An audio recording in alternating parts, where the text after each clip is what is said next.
معزز حاضرین اور محترم خواتین، السلام علیکم ورحمۃ اللہ وبرکاتہ۔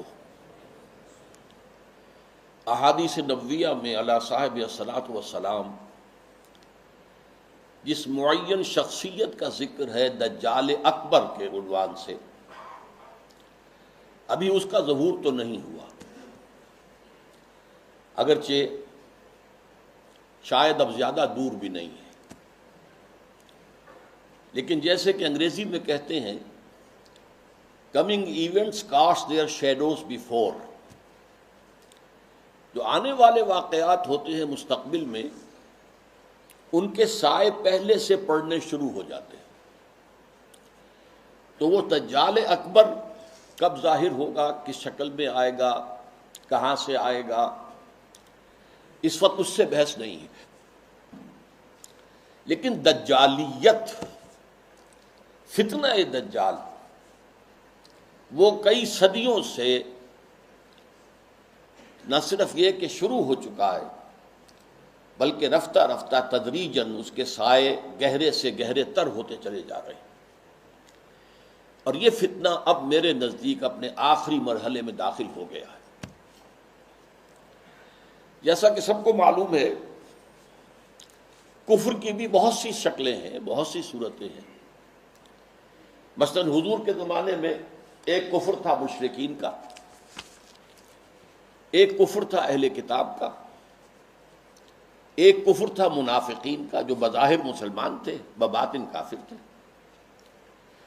اسی طریقے سے شرک کی ہزاروں قسمیں، ہزاروں صورتیں، اس پر بڑی مفصل میری تقاریر موجود ہے،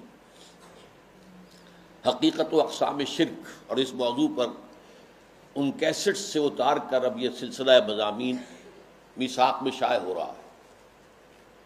اسی طریقے سے دجالیت کے بھی بہت سے شیڈز ہیں، بہت سے مراحل ہیں۔ ان میں جو اس کی ایک خاص صورت ہے کہ جو اس کے آخری مرحلے میں سامنے آ رہی ہے، وہ ہے تفریق بین اللہ والرسل، اللہ اور اس کے رسولوں کے درمیان تفریق کرنا۔ اللہ کو مانیں گے لیکن رسول کو نہیں مانیں گے، یا مانیں گے تو اطاعت نہیں کریں گے، اتباع نہیں کریں گے، پیروی نہیں کریں گے۔ اس کے حوالے سے میں نے آج دو آیتیں تو آپ کو سنائی ہیں سورہ نساء کی، آیت نمبر 150، آیت نمبر 151۔ ان کا ترجمہ یہ ہے، ان الذین یکفرون باللہ ورسلہ، یقیناً وہ لوگ جو اللہ اور اس کے رسول کا کفر کرتے ہیں، وَيُرِيدُونَ أَن يُفَرِّقُوا بَيْنَ اللَّهِ وَرُسُلِهِ، اور چاہتے ہیں کہ اللہ اور اس کے رسولوں کے درمیان تفریق پیدا کر دیں، جدائی کر دیں۔ وَيَقُولُونَ، اور یہ کہتے ہیں، نُؤْمِنُ بِبَعْضٍ وَنَكْفُرُ بِبَعْضٍ، ایک کو ہم مانیں گے ایک کو نہیں مانیں گے، ایک کا پر ایمان رکھیں گے ایک کا کفر کریں گے۔ وَيُرِيدُونَ أَن يَتَّخِذُوا بَيْنَ ذَلِكَ سَبِيلًا، اور وہ چاہتے یہ ہیں کہ اس کے بین بین ایک راستہ اختیار کریں۔ اب جو فتویٰ ہے اللہ کا، فرمایا گیا اولئک ھم الکافرون حقا،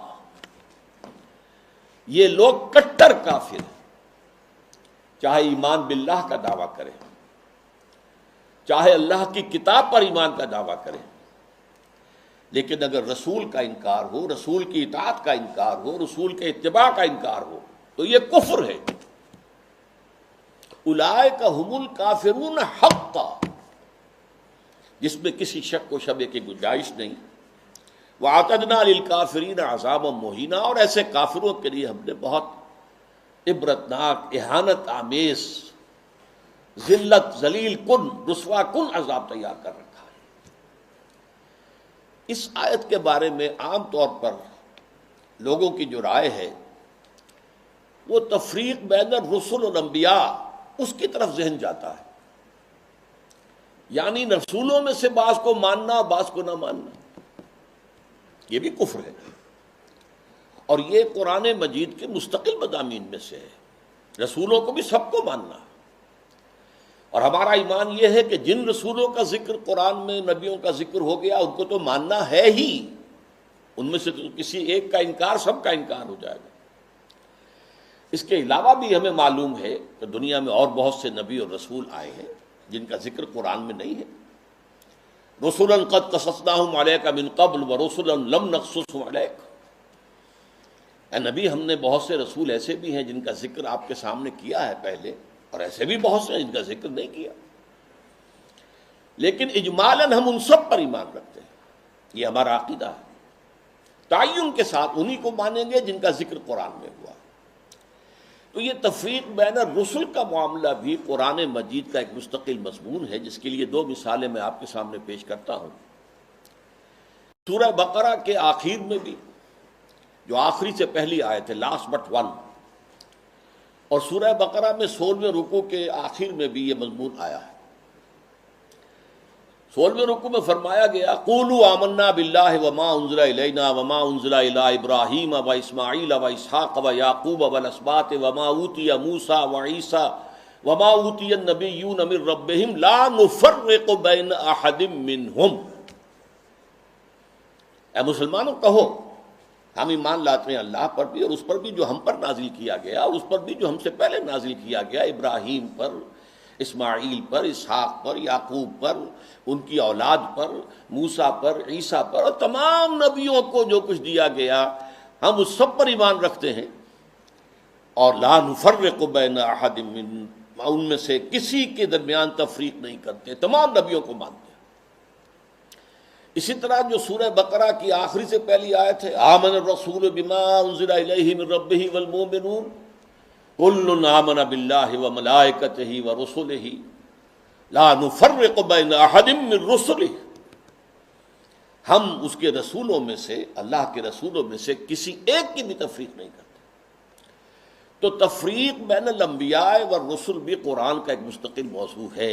اس مقام پر توجہ کی ضرورت ہے۔ یہاں اصلاً جو بات سامنے آ رہی ہے وہ یہ ہے تفریق بین اللہ والرسل، اللہ اور رسولوں کے درمیان تفریق کر دینا، اللہ کو ماننے کا دعویٰ کرنا لیکن رسولوں کو ماننے سے انکار کر دینا، یا ماننا تو اس کے اتباع اور اس کی اطاعت سے انکار کر دینا۔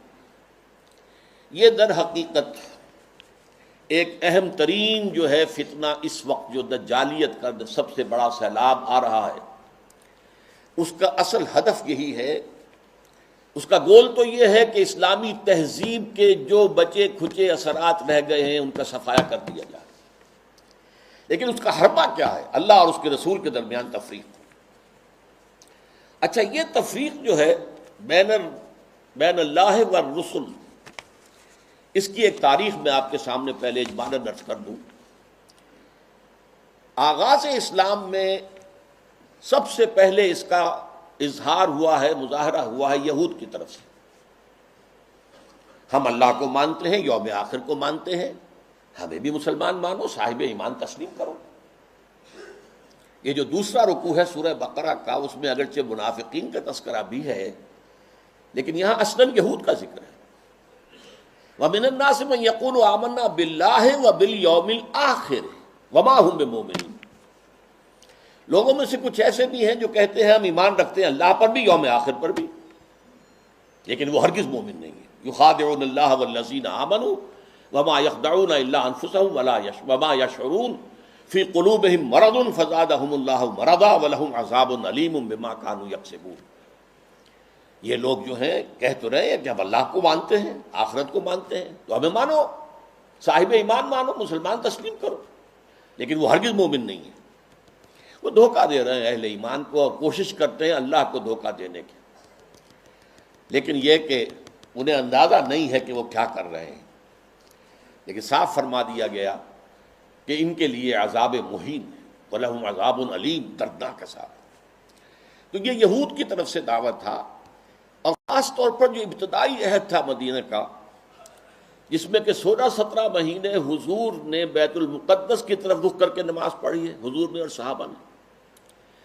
اس وقت خاص طور پر ابھی یہودیوں کے کان کھڑے نہیں ہوئے تھے کہ یہ کوئی نیا دین آ گیا ہے یا یہ کوئی نئی امت کی تاسیس ہو رہی ہے، یہ تو ہمارے ہی قبلے کو کی پیروی کر رہے ہیں۔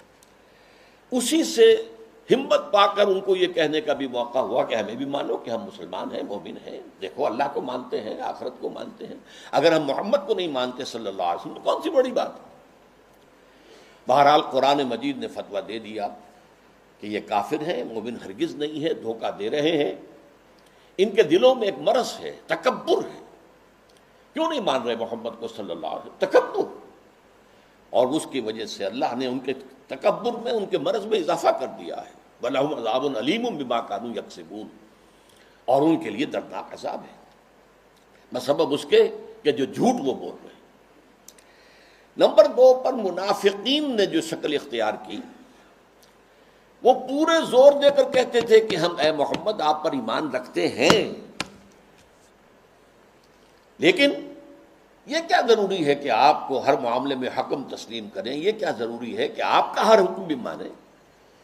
آپ کی رسالت کا کام پورا ہو گیا، آپ نے قرآن لا کر ہمیں اللہ کی کتاب دے دی، اب جو کچھ قرآن میں ہوگا اس کو تو مانیں گے، لیکن یہ کہ آپ کا حکم، آپ کا قول، آپ کا فرمان، آپ کا قانون، یہ کیوں مانیں؟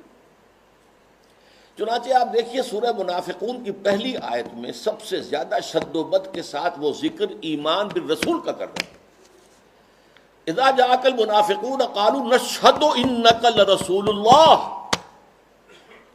اے نبی جب آپ کے پاس یہ منافق آتے ہیں اور کہتے ہیں کہ ہم گواہ ہیں کہ آپ اللہ کے رسول ہیں، واللہ یعلم انک لرسول، اور اللہ خوب جانتا ہے، اللہ سے بڑھ کر اور کس کو معلوم ہوگا کہ اے محمد آپ اللہ کے رسول ہیں صلی اللہ علیہ وسلم، واللہ یشہد ان المنافقین لکاذبون، لیکن اللہ تعالیٰ گواہی دیتا ہے کہ یہ منافقین جو ہیں یہ جھوٹ بول رہے ہیں، ان کا آپ کی نبوت و رسالت پر وہ ایمان نہیں ہے کہ جو ہونا چاہیے۔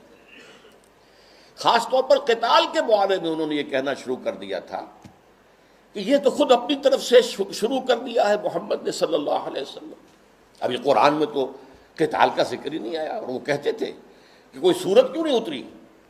یہ جو چھیڑ چھاڑ مکے والوں سے شروع کر دی ہے، یہ جو ان کے قافلوں کا پیچھا کر رہے ہیں، تعاقب کر رہے ہیں، ان کی ایک پولیٹیکل آئسولیشن اور اکنامک بلاکیٹ کے جو اقدامات کیے تو خود کیے انہوں نے، اس کا اللہ کی کتاب سے تو کوئی تعلق نہیں ہے۔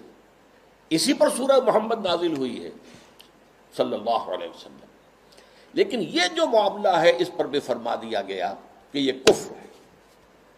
فَلَا وَرَبِّكَ لَا يُؤْمِنُونَ حَتَّىٰ يُحَكِّمُوكَ فِي مَا شَجَرَ بَيْنَهُمْ، تو نہیں اے محمد صلی اللہ علیہ وسلم، آپ کے رب کی قسم، یہ ہرگز مومن نہیں ہوں گے جب تک کہ ہر اس معاملے میں جو ان کے درمیان آئے آپ کو آخری حکم تسلیم نہ کریں، اور اس کے بعد جو فیصلہ آپ کر دیں اس پر یسلموا تسلیما، اس کو تسلیم کریں جیسے کہ تسلیم کرنے کا حق ہے۔ ثم لا یجدوا فی انفسہم حرجا مما قضیت، پھر وہ اپنے سینوں میں تنگی بھی محسوس نہ کریں آپ کے فیصلے پر، یعنی مان تو لیا ہے لیکن سینے کے اندر تنگی ہو رہی، بات یہ غلط ہی ہے، یہ خام خواہ جبرن ماننی پڑ رہی ہے، کیا کریں، مسلمانوں میں اپنے آپ کو شامل کرانا ہی ہے۔ تو فرمایا کہ اگر یہ اپنے سینوں میں بھی تنگی محسوس کریں گے بظاہر اس قول اور آپ کے فیصلے کو تسلیم کرتے ہوئے، تب بھی یہ مومن نہیں۔ فَلَا وَرَبِّكَ لَا يُؤْمِنُونَ حَتَّىٰ يُحَكِّمُوكَ فِي مَا شَجَرَ بَيْنَهُمْ ثُمَّ لَا يَجِدُوا فِي أَنفُسِهِمْ حَرَجًا مِّمَّا قَضَيْتَ وَيُسَلِّمُوا تَسْلِيمًا، یہ صاف فیصلہ قرآن کا۔ وَمَا أَرْسَلْنَا مِن رَّسُولٍ إِلَّا لِيُطَاعَ بِإِذْنِ اللَّهِ، ہم نے تو رسول جب بھی بھیجا، جو بھی بھیجا، وہ تو اسی لیے بھیجا ہے کہ اس کو اللہ کے حکم سے اس کی اطاعت کی جائے۔ اچھا، میں to cut a long story short, اب میں آ رہا ہوں اس دور پر جب کہ امت مسلمہ، امت محمد صلی اللہ علیہ وسلم کی عمر کا 1000 سال گزر گیا، الف اول ختم ہوا، الف ثانی کا آغاز ہوا۔ اس وقت یہ فتنہ بڑے شد و مد سے ہندوستان میں اٹھا، اکبر اعظم، مغل اعظم، اب تو اس کی جو پکچر ہے وہ بھی پاکستان میں آ گئی ہے، درآمد کر لی گئی ہے، مغل اعظم، اکبر اعظم، اس نے جو دین الہی شروع کیا تھا اسے دین اکبری بھی کہہ دیا جاتا ہے، اکبر سے نسبت کی طرف کی وجہ سے۔ دین الہی اس کا مطلب کیا تھا؟ اللہ کو مانو، باقی رسولوں کے ماننے سے تفرقہ ہوتا ہے، رسولوں کی شریعتیں جدا ہیں، خود قرآن کہتا ہے سورہ مائدہ میں وَلِكُلٍّ جَعَلْنَا مِنْهُمْ شِرْعَةً وَمِنْهَاجًا، ہم نے ہر ایک کے لیے ایک شریعت مقرر کی ہے، ایک منہاج مقرر کیا، ایک طرز عمل اور ایک جو منہج ہے وہ معین کیا۔ تو جو فرق لوگوں میں آتا ہے وہ رسالت کی وجہ سے آتا ہے۔ اللہ تو سب کا ایک ہے، وہ تو یہ ہے کہ لوگ مختلف ناموں سے اللہ کو پکارتے ہیں، پرمیشور کہہ لیں، مہادیو کہہ لیں، اور جو بھی آپ چاہیں پرماتما کہہ لیں، اللہ کہہ لیں، یہ سب سے کیا فرق واقع ہوتا ہے؟ وہ ایک ہی ہے، ایک ہی حقیقت ہے، بس اس کو مانو، اس کو پوجو، اس سے محبت کرو، اس سے لو لگاؤ، اس کا قرب حاصل کرو، باقی ان چیزوں کو چھوڑو، ان کی کوئی حیثیت نہیں۔ اس فتنے کے پیچھے اس کی سیاسی حکمت عملی بھی تھی۔ ہندوستان کے حالات کو یقیناً یہ کہ اگرچہ وہ ان پڑھ تھا، بالکل ان پڑھ، لیکن ذہین بہت تھا، اندازہ کر لیا تھا کہ ہندوستان کا اصل مسئلہ یہی مذہبی تفاوت اور فرق ہے، لہذا کوئی شکل ایسی ہو کہ اس تفرقے کو مٹا دیا جائے، اور اس کی شکل یہ شریعت کا اور رسالت کا تصور جو ہے بیچ میں سے نکال دیا جائے، تو اللہ کے اوپر اللہ کو رام کہہ لو، رحمان کہہ لو، کیا فرق واقع ہوتا ہے؟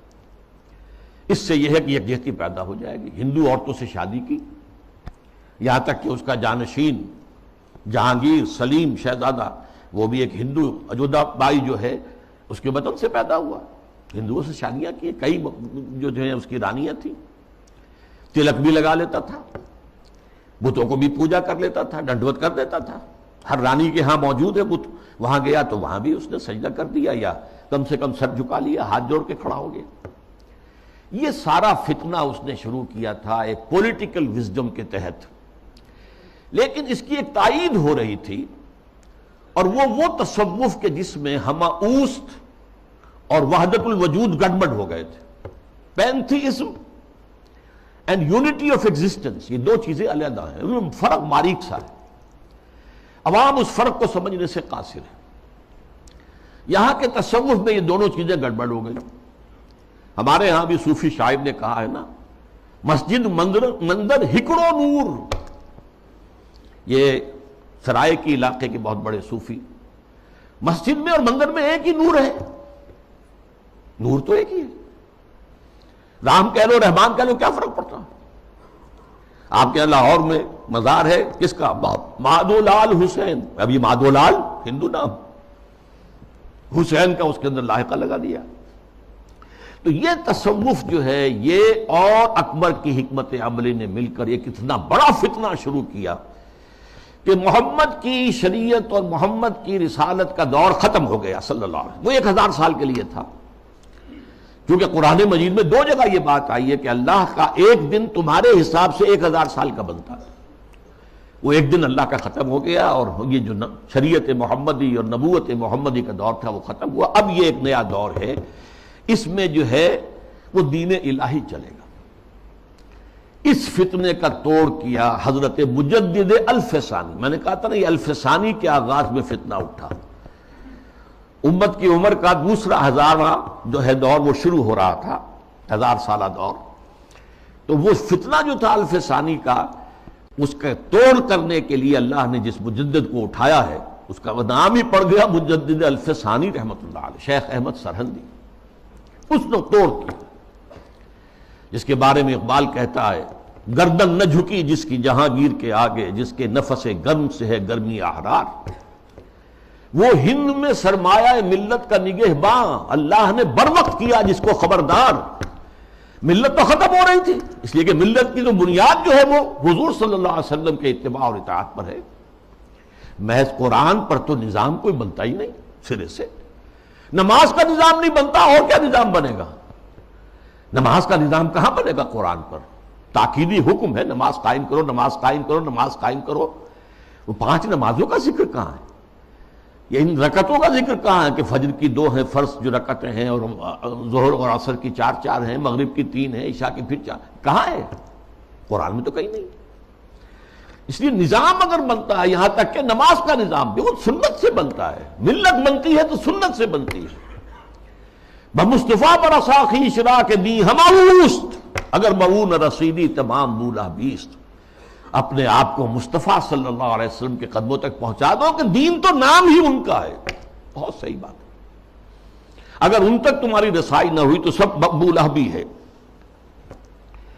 یہی فتنہ پھر 19ویں صدی میں سامنے آیا ہے۔ اب یہ ایک ہندو کے ذریعے سے آیا۔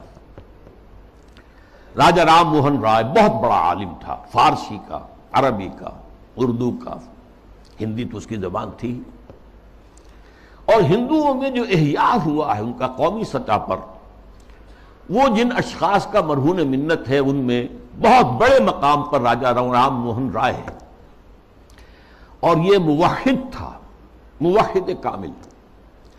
چنانچہ انگریز جب آ چکے، آپ کو معلوم ہے 18ویں صدی میں آ گیا تھا انگریز، جنگ پلاسی کے بعد سے بنگال پر اس کا قبضہ ہو چکا تھا، اس کے بعد رفتہ رفتہ وہ سیلاب آگے آ رہا تھا۔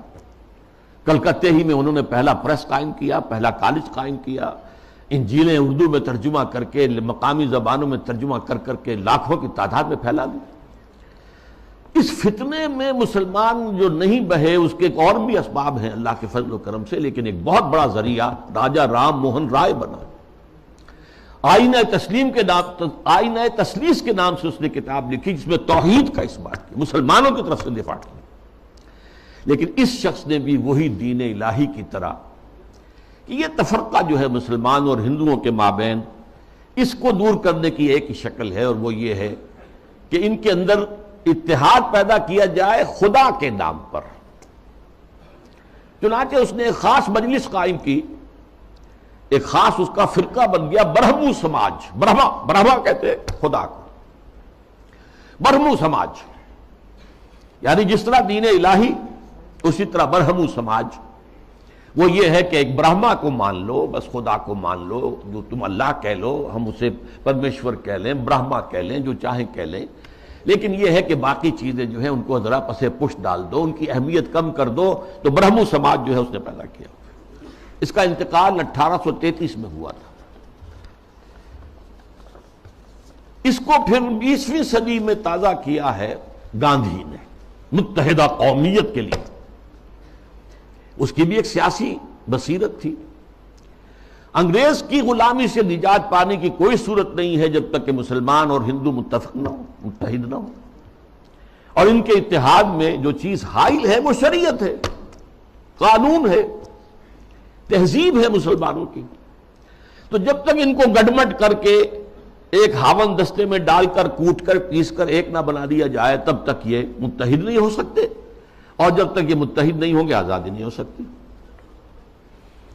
اسی کی وجہ ہے کہ اس کی پرارتھنا جو ہوتی تھی صبح ہی صبح، اس میں گیتا بھی پڑھی جاتی تھی، قرآن کی تلاوت بھی ہوتی تھی، گرو گرنتھ کو بھی پڑھ کے سنایا جاتا تھا، تاکہ معلوم ہو یہ سب ایک ہیں بھائی، اس میں کیا فرق واقع ہوتا۔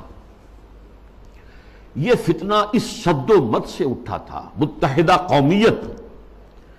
علماء کی کتنی بڑی تعداد تھی جو کہ مولانا حسین احمد مدنی رحمۃ اللہ علیہ کی سرکردگی میں اس متحدہ قومیت کی قائل ہو گئی، اور مان لیا انہوں نے کہ آج کل تو دنیا میں قومیں جو ہے وطن کی بنیاد پر بنتی، وطنیت۔ مولانا ابوالکلام آزاد بھی اس فتنے کا شکار ہوئے۔ اس فتنے کا توڑ کیا ہے جس شخص کو خصوصی نسبت تھی مجدد الفسانی سے رحمۃ اللہ علیہ، یعنی علامہ اقبال، کہ مسلمانوں کی قومیت کی بنیاد وطن نہیں ہے، مذہب ہے، اور مذہب جو ہے وہ نام ہے محمد صلی اللہ علیہ وسلم کے اطاعت اور اتباع کا۔ وطنیت کے بارے میں جو کچھ انہوں نے کہا، اس دور میں میں اور ہے، جام اور ہے، جم اور، ساقی نے بنا کی روش لطف و ستم اور، تہذیب کے آذر نے ترشوائے صنم اور، مسلم نے بھی تعمیر کیا اپنا حرم اور، ان تازہ خداؤں میں بڑا سب سے وطن ہے، جو پیرہن اس کا ہے وہ مذہب کا کفن ہے۔ یہ وہی بات جو مجدد الفسانی نے کہی تھی، اسی بات کو علامہ اقبال نے کہا ہے، اور ان کی بڑی گہری باہمی نسبت ہے۔ چوتھے نمبر پر پھر جب انگریز کا یہاں پر پورا تسلط ہو گیا 1857 کے بعد، تو فتنہ انکار حدیث پیدا ہوا، سنت رسول کا استخفاف۔ یہ چونکہ مغرب سے درآمد شدہ فلسفہ اور نظریات اور مغرب سے درآمد شدہ سائنس کے زیر اثر تھا، لہذا یہ فتنہ پورے عالم اسلام میں ہوا، اگرچہ اس کے مرکز دو بنے ہیں، ایک ہندوستان اور دوسرے مصر۔ مصر ثقافتی اعتبار سے عالم عرب کا امام، اور عجمی اسلام جو ہے اس میں سب سے اہمیت، سب سے بڑھ کر وہ ہندوستان کو تھی۔ تقریباً پوری دنیا کی جو مسلمانوں کی آبادی ہے اس کا تہائی ہندوستان میں ہوتا تھا، آج بھی ایسا ہی ہے۔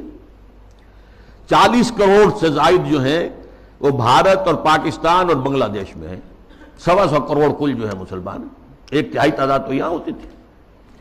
اور یہاں پہ ظاہر بات ہے کہ ثقافت کا بہت بڑا مرکز، علم کا۔ اس میں جو آغاز ہوا سر سید احمد خان سر خیل، اس کے بعد یہ کہ یہاں بھی علماء، اور علماء بھی جو اہل حدیث تھے، وہ اس کا شکار ہوئے۔ مولانا عبداللہ چکڑالوی، چکڑالہ یہ چکوال کے قریب ہے، وہاں کے بہت بڑے عالم اہل حدیث، وہ اسی فتنہ انکار حدیث میں مبتلا ہوئے، پھیلایا انہوں نے بڑے پیمانے پر۔ اسی طرح مولانا اسلم جہراج پوری یو پی کے، انہوں نے اس فتنے کو بھڑکایا، وہ بھی اہل حدیث سے مسلکن۔ اسی طریقے سے مولانا تمنا عبادی، نیاز فتح پوری، بہت عمدہ مضمون نگار، انشا پرداس۔ غلام جیلانی برق، اگرچہ اس کی آخر میں ہدایت ہو گئی، لیکن سب سے بڑھ کر یہ فتنہ جس شخص سے پھیلا ہے وہ غلام احمد پرویز۔ اس کا لکھنے کا اسلوب بھی بڑا اچھا تھا، دلکش تھا، تقریر کا اسلوب بھی بہت اچھا تھا اور دلکش تھا۔ اور یہ جان لیجئے فتنہ وہی شخص برپا کر سکتا ہے جس میں صلاحیت ہوتی ہے۔ عام آدمی کیا فتنہ برپا کرے گا، اور کرے گا تو پھیلائے گا کیسے؟ تحریر و تقریر سے فتنہ جو ہے وہ پھیلتا ہے، پروان چڑھتا ہے، اور ان دونوں چیزوں پر اس شخص کو بڑی دسترس حاصل تھی۔ دیکھیے یہ دو غلام احمد پنجاب نے پیدا کیے۔ غلام احمد قادیانی، اس نے ختم نبوت کی مہر توڑ دی، اجرائے وحی، اجرائے نبوت کا دعویٰ کر دیا۔ اور غلام احمد پرویز، اس نے دوسری اعتبار سے نبوت و رسالت کو زخم لگائے کہ نبی کی رسالت جو ہے وہ ٹھیک ہے، ہم مانتے ہیں، لیکن نبی کی اطاعت اور اس کا اتباع یہ صرف ان کی زندگی تک تھا۔ یہ فتنہ جو ہے پرویزیت، یہ آج بھی جاری ہے۔ اس کے کچھ کیسٹس ہیں جو آج بھی پھیل رہے ہیں، نہ صرف پاکستان کے مختلف حصوں اور علاقوں میں، بلکہ اور باقی باہر کے ممالک کے اندر بھی چھوٹے چھوٹے جو ہیں ان کی جو بزم بنتی ہے، بزم طلوع اسلام جیسے یہاں پر ہوتی تھی، طلوع اسلام اس کا رسالہ تھا، تو ایسی بزمیں بنتی ہیں اور اس کے اندر لوگ جمع ہو کر اور یہ اس کے کیسٹ سنتے ہیں، اس کی تقریریں سنتے ہیں۔ یہ فتنہ کیا تھا، اس کو میں یہ چاہتا ہوں کہ give the devil his due، شیطان کو بھی جو اس کا حق ہے وہ دینا چاہیے۔ اس نے کبھی انکار نہیں کیا مطلقاً حدیث کا، بلکہ اس کا موقف اصل میں کیا وہ سمجھ لیجئے۔ نمبر 1، دائمی ہدایت اور دائمی قانون صرف قرآن کا ہے۔ سنت رسول کے حکم پر چلنا، قرآن میں جہاں بھی آیا ہے الرسول، اس سے مراد کیا ہے؟ اس وقت رسول امیر بھی تھے مسلمانوں کے، تو یہ اطاعت امیر کا ہے۔ وہ سربراہ مملکت بھی بن گئے مدینے میں، تو اطاعت جو ہے وہ حکمران کی ہے۔ اس اعتبار سے وہ مرکز ملت تھے، مرکز ملت کی اطاعت ہوگی۔ اب جب بھی کوئی اسلامی ریاست قائم ہوگی تو جو مرکز ملت ہوگا اس کی اطاعت ہوگی، اس سے حق حاصل ہوگا، وہ جو بھی حکم تسلیم کرے، جو حکم نہ تسلیم کرے۔ اس طرح گویا کہ رسالت محمدی اور نبوت محمدی اور شریعت محمدی اور سنت محمدی، اس کی اس نے گویا کہ عملاً نفی کر دی۔ انہوں نے کہا کہ ہم حدیثیں صرف وہی مانیں گے جو قرآن کے مطابق ہو۔ اچھا کوئی شے قرآن کے مطابق ہے یا نہیں ہے کون طے کرے گا؟ ہم کریں گے۔ قرآن کی تشریح اور تعبیر اور تفسیر اگر سنت سے آزاد ہو کر کی جائے تو ظاہر بات ہے قرآن کو موم کی ناک بنایا جا سکتا ہے، ادھر موڑ دے ادھر موڑ دے، جو چاہے تعبیر کر لے۔ اس کی ایک میں مثال آپ کو دیتا ہوں، اگرچہ وہ بڑی استہزائیہ سے مثال ہے۔ قرآن مجید میں حکم آیا سورہ مائدہ میں والسارق والسارقۃ فاقطعوا ایدیہما، چور مرد ہو یا عورت ان کے ہاتھ کاٹ دو۔ اب اس کی کیا تعبیر کی؟ رسول نے تو سمجھا ہاتھ کاٹنا ہے اور آپ نے ہاتھ کاٹے۔ ایک مخزومی خاتون تھی بڑے اونچے گھرانے کی، بنو مخزوم، وہی ابو جہل کا قبیلہ ہے، فاطمہ نام تھا، فاطمہ مخزومیہ، اس نے چوری کی، اب اس کا ہاتھ کاٹنے کا حکم دے دیا گیا۔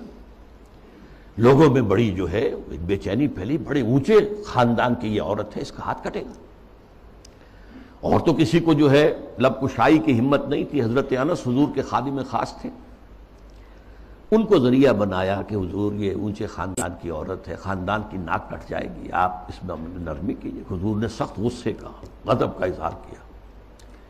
اے انس، تم سے پہلی جو امتیں برباد ہوئیں اسی لیے ہوئیں کہ جب اونچی قسم کے لوگ، اونچے لیول کے لوگ جرم کرتے تھے انہیں چھوڑ دیا جاتا تھا، اور عوام اور غریب لوگ جرم کرتے تھے تو انہیں سزا دی جاتی تھی۔ خدا کی قسم اگر فاطمہ بنت محمد بھی چوری کرے گی، معاذ اللہ ثم معاذ اللہ ثم معاذ اللہ، رضی اللہ تعالی عنہا وصلی اللہ علیہ وسلم، تو اس کا بھی ہاتھ کاٹا جائے۔ اب اس کی تعبیر پرویز صاحب کیا کرتے ہیں؟ ان کا ہاتھ کاٹ دو مطلب ایسا معاشرہ، ایسا معاشی نظام بنا دو کہ چوری کی ضرورت ہی نہ رہے۔ جیسے محاورے میں کہتے ہیں نا، والدین کسی مسئلے میں اپنے بیٹے سے، بھائی تم نے تمہارے ہاتھ کاٹ دیے، یعنی یہ کہ تم نے تو ایسا قدم اٹھا لیا کہ اب ہم کچھ کر ہی نہیں سکتے۔ یہ گویا کہ اس محاورے پر لے آیا، ان کے ہاتھ کاٹ دو، یعنی ایسا ماحول پیدا کر دو، ایسا سوشلسٹ نظام برپا کر دو کہ جس میں ہر ایک شخص کی ضرورت پوری ہو رہی ہے تو کائے کو چوری کرے گا۔ یہ ہاتھ کاٹ دو کا مفہوم ہے، یہ نہیں ہے، یہ تو مولویوں نے بنا لیا ہے، اور یہ غلط تصور ہے کہ ہاتھ کاٹے جائیں۔ حالانکہ ڈھٹائی کا یہ عالم ہے کہ اسی آیت میں آگے فرمایا گیا ہے جزاء بما کسبا نکالا من اللہ، یہ در حقیقت ان کے کرتوت کا بدلہ ہے۔ تو گویا کہ ان کے کرتوتوں کا بدلہ یہ ہے کہ ایسا نظام قائم کرو، یہ ان کے کرتوتوں کا بدلہ ہے۔ نکالن، اور عبرت ہے لوگوں کے لیے اللہ کی طرف سے۔ اللہ عبرت کیسے ہوگی؟ کیا اس اعلیٰ نظام سے عبرت پیدا ہوگی؟ قرآن مجید اپنی حفاظت کرتا ہے، لا یاتیہ الباطل من بین یدیہ ولا من خلفہ، قرآن مجید کے اوپر کوئی باطل حملہ آور نہیں ہو سکتا، نہ سامنے سے نہ پیچھے سے۔ بہرحال یہ اس کا موقف تھا، اور یہ موقف آج بہت بڑے پیمانے پر ہمارے جو جدید تعلیم یافتہ لوگ ہیں ان میں موجود ہے۔ ان کے ہاں بھی یہ پہلا موقع تھا کہ درس قرآن کے نام سے محفل ہوتی تھی، اور وہ مخلوط محفل ہوتی تھی، مرد بھی اور خواتین اور نوجوان لڑکیاں بھی، اور وہ بے پردگی کے ساتھ۔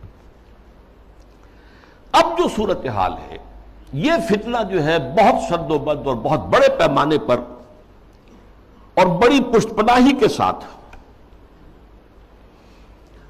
مغرب کے زیر اثر، اور دجال جو اس وقت ہے، دجاجلہ میں سے ایک بہت بڑا دجال جو ہے امریکہ، اور شخصی طور پر بش، اس کی ریشہ دوانی اور اس کی پشت پناہی اور اس کی تائید اور اس کی مدد سے جو فتنہ اٹھ رہا ہے، اس کا ہدف کیا ہے؟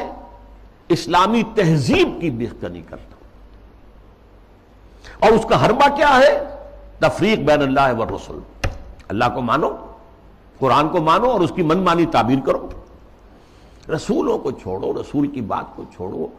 وہ تھے تو اپنے وقت کے لیے تھے، ایک وقتی کلچر انہوں نے پیدا کر دیا تھا، ایک وقتی نظام پیدا کر دیا تھا، وہ لوگوں کی اس وقت کی ذہنی سطح کے مطابق تھا، اس وقت کے ماحول کے مطابق تھا، یہ کوئی مستقل اور دائمی شے نہیں۔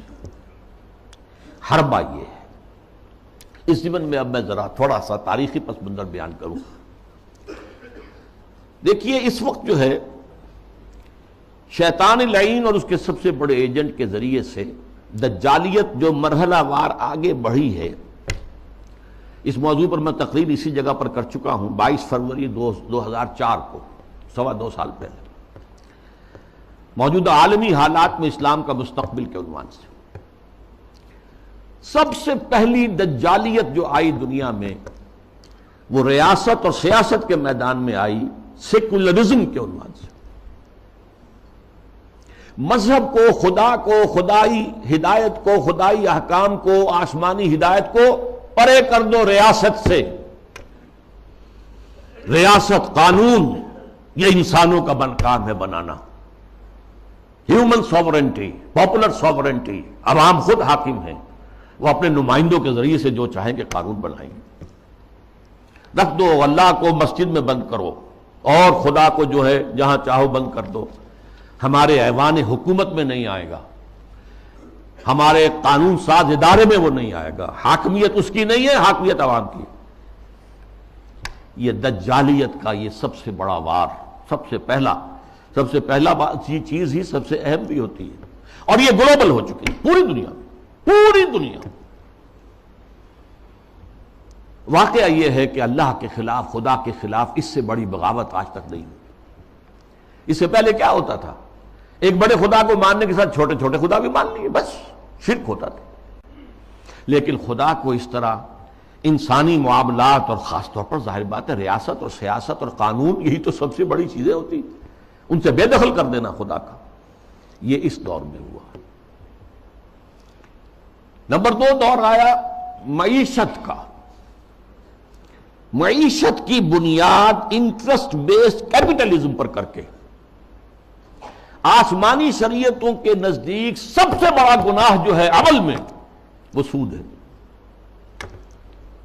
عقائد میں شرک ناقابل معافی، ان اللہ لا یغفر ان یشرک بہ ویغفر ما دون ذلک لمن یشاء۔ اعمال میں سود، جس پر اللہ اس کے رسول کی طرف سے اعلان جنگ ہے، وہ سود مرکزی شے بن گیا معیشت کی۔ بینکنگ، انٹرسٹ، کیپٹلزم، یہ بھی گلوبل ہو چکا ہے فتنہ، پوری دنیا، مسلم غیر مسلم، مشرقی مغربی، سب ہر جگہ۔ اب تیسرا وار جو آ رہا ہے یا شروع ہو چکا ہے کافی بڑے پیمانے پر، اور مغرب اور اس کے زیر اثر جو دوسرے ممالک ہیں ان کے اندر تو وہی آ چکا ہے پورے طور پر۔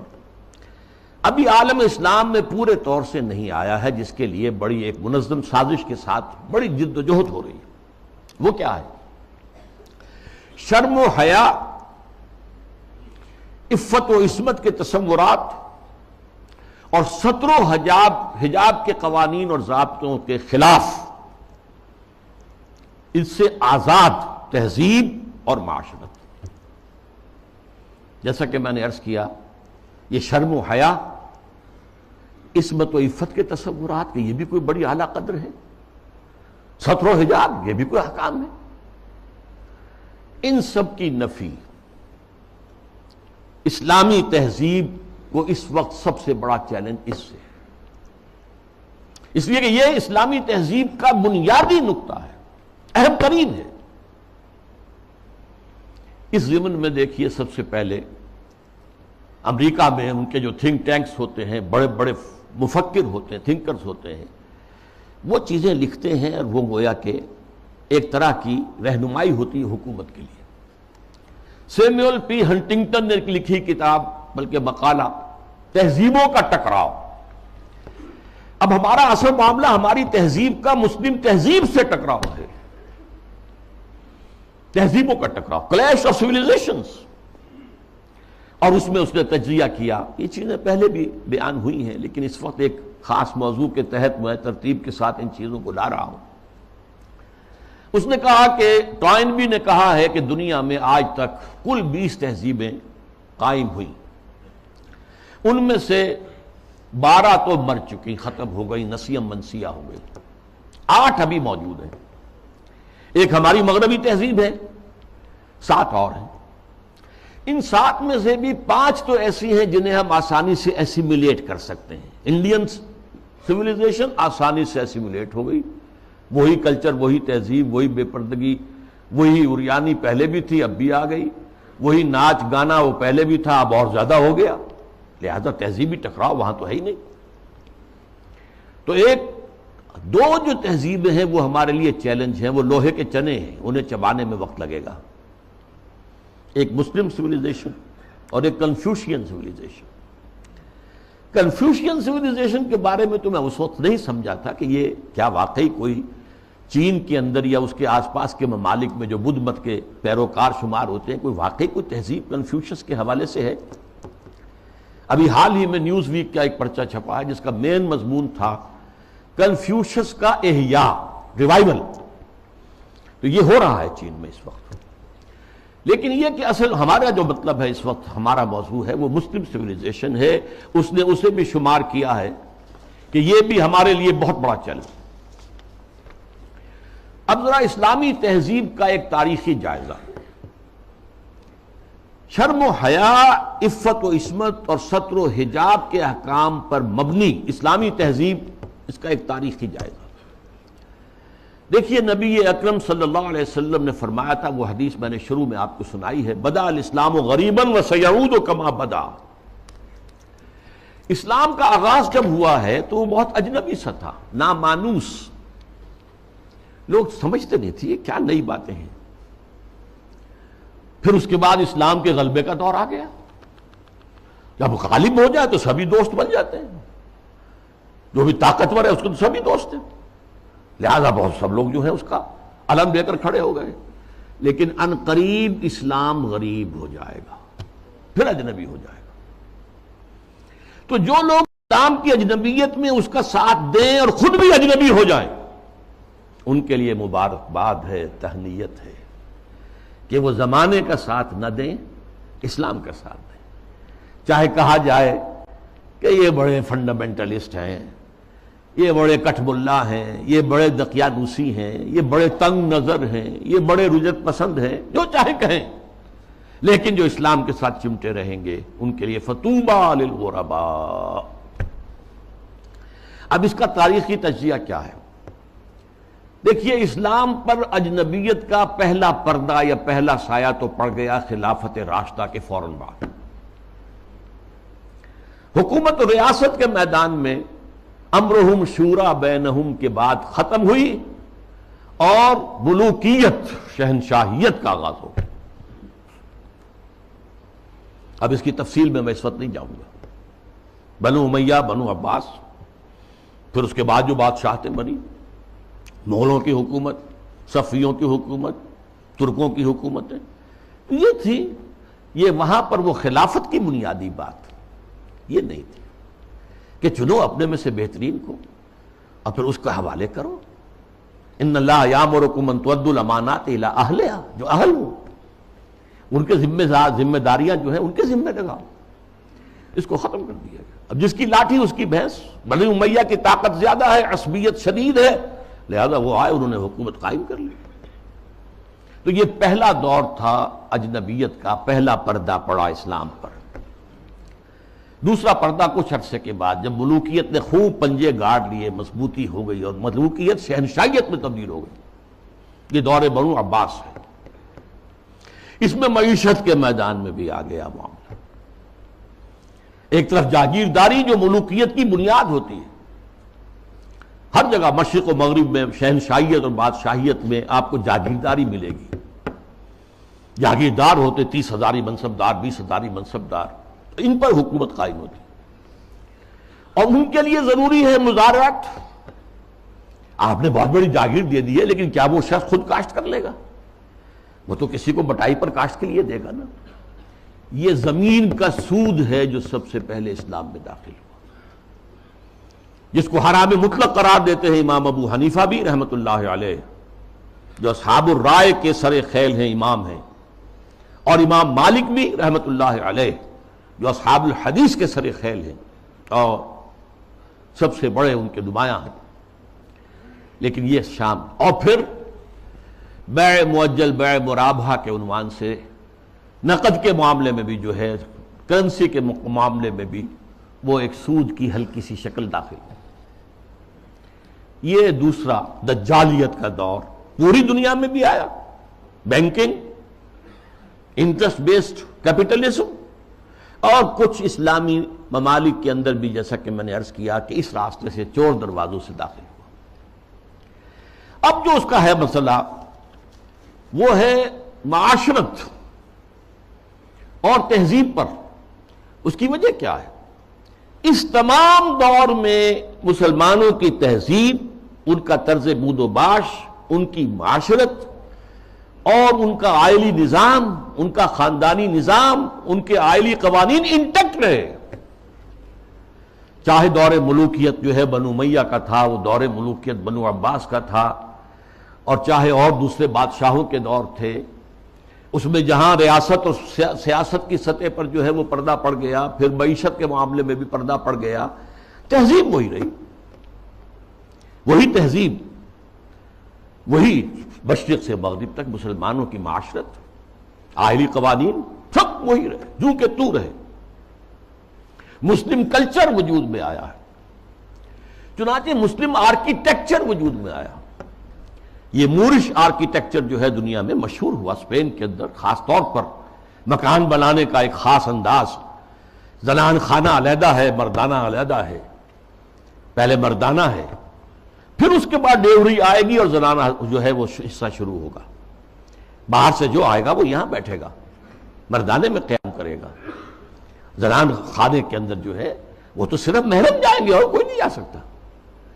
اس تہذیب کی بنیاد وہ جو اسلامی تہذیب تھی اس پر، اسی پر آرٹ مسلمانوں کا قائم ہوا. خطاطی دنیا میں بہت بڑا آرٹ بن گیا، بہت بڑا آرٹ. ہاتھ سے، منہ قلم سے جو آرٹ پیدا کیا ہے وہ خطاطی کی شکل میں آیا، یا عام بظاہر فطرت کی نقاشی. تو یہ ہے جو میری بات ہے وہ سمجھ لیجئے کہ تہذیب میں فرق نہیں آیا، عائلی نظام میں فرق نہیں آیا، معاشرتی اقدار میں فرق نہیں آیا، چاہے سیاسی اور معاشی اعتبار سے دجالیت جو ہے مختلف ادوار سے گزر کر آ گئی. اب ظاہر بات ہے کہ دجالیت کا آخری حملہ جو ہے وہ اس تہذیب پر ہے. چادر اور چار دیواری کا جو حصار ہے، قلعہ ہے، اس کو توڑ دو، منہدم کر دو، مخلوط معاشرت قائم کرو. بے پردگی، عریانی، فحاشی اور مخلوط معاشرت جو ہے اس کو عام کرو، فروغ دو، پھیلاؤ. آزاد شہوت رانی اس کو فروغ دو، جس کے نتیجے میں شادی کا مقدس جو ایک بندھن ہے اس کی حیثیت ختم ہو جائے. جیسا کہ آپ کو معلوم ہے ویسٹ میں اب یہ شادی بیاہ جو ہے وہ تقریباً یعنی یوں سمجھیے کہ مفقود ہونے والی بات ہے. وی آر لیونگ ٹوگیدر، مرد اور عورت ساتھ ہم رہ رہے ہیں، لیکن ہم شادی شدہ نہیں ہیں. We are not married. اولاد ہو رہی ہے.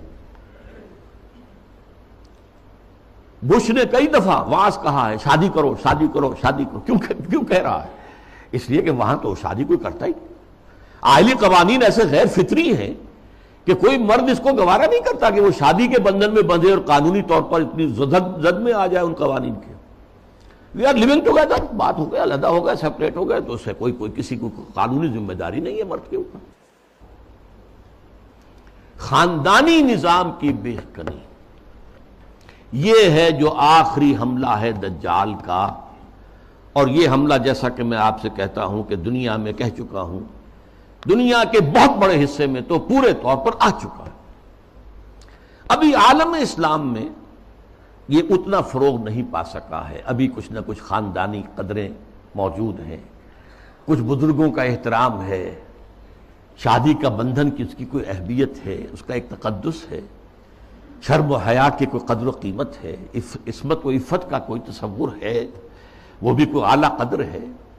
ستر اور حجاب کے کچھ نہ کچھ، بہرحال اگرچہ بہت بڑے پیمانے پر وہ فتنہ ہمارے ہاں بھی آ رہا ہے، لیکن ابھی کچھ نہ کچھ بقایا ہے. اور یہ سب عالمی سطح پر ہو رہا ہے. مسلمانوں کی تہذیب کی یہ جڑ اور بنیاد کاٹنے کے لیے ذرا یاد کیجئے، قاہرہ کانفرنس ہوئی سب سے پہلے عالمی سطح پر، ویمن لب، عورتوں کی آزادی کے لیے. پھر بیجنگ کانفرنس ہوئی، پھر بیجنگ +5 کانفرنس ہوئی یونائٹڈ نیشنز آرگنائزیشن کی جنرل اسمبلی کے تحت. اور اس میں کیا سفارشات دی گئیں یہ پہلے بھی میں بیان کر چکا ہوں. نمبر 1، ہومو سیکسولیٹی کو کوئی عیب نہ سمجھا جائے. یہ بھی انسان کا ایک طبعی تقاضا ہے. مرد مرد سے، عورت عورت سے شہوت رانی کرے. یہاں تک کہ مرد اور مرد کی شادی اور عورت کی شادی، ایک مرد جو ہے وہ شوہر ہے، دوسرا مرد بیوی ہے. ایک عورت شوہر کے درجے میں ہے، دوسری عورت بیوی کے درجے میں. اسی طریقے سے یہ جو تم کہتے ہو عصمت فروش عورتوں کو پروسٹیچیوٹس، یہ بڑا گندا لفظ استعمال کرتے ہو. ان کو اس کو بھی اس کا احترام ہونا چاہیے. وہ بھی ایک پیشہ ہے، ایک محنت ہے. لہذا انہیں کہو سیکس ورکرز، محنت کش، جنس کی بنیاد پر محنت کرنے والیاں. آخر کوئی شخص مزدور کام کر رہا ہے، وہ اپنے جو مسل پاور ہے اسے استعمال کر رہا ہے اور پیسہ کما رہا ہے. تو ایک عورت نے اپنے جسم کے ایک اور حصے کو استعمال کیا ہے اور پیسے کما رہی ہے. تمہیں کیا اعتراض ہے؟ کیوں حقارت کی نگاہ سے دیکھتے ہو؟ پھر مرد اور عورت ہر اعتبار سے برابر برابر برابر، شانہ بہ شانہ. وراثت میں برابر کا حصہ. یہ کیا ہے؟ عورت کا حصہ آدھا مرد سے. یہ کیا گواہی عورت کی آدھی مرد سے؟ کیا تو برابر برابر.